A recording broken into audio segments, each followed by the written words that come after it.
She's 24 years old and she's got a question. Okay. What is that?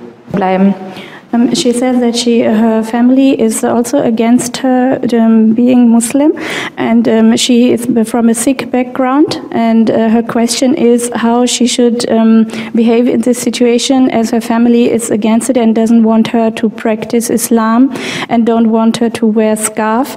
So her question is how should she behave and keep her being Muslim, practice it, but still be respectful to her parents. How should she manage? I see. The thing is that tell them, as long as my religion is concerned, I will practice my religion since I accepted this religion as a true religion.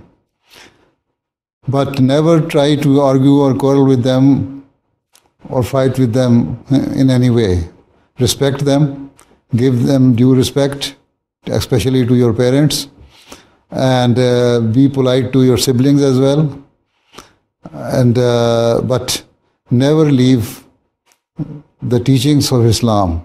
So keep on practicing these teachings. This is how, and also pray to Allah Ta'ala that Allah Ta'ala change their minds and hearts.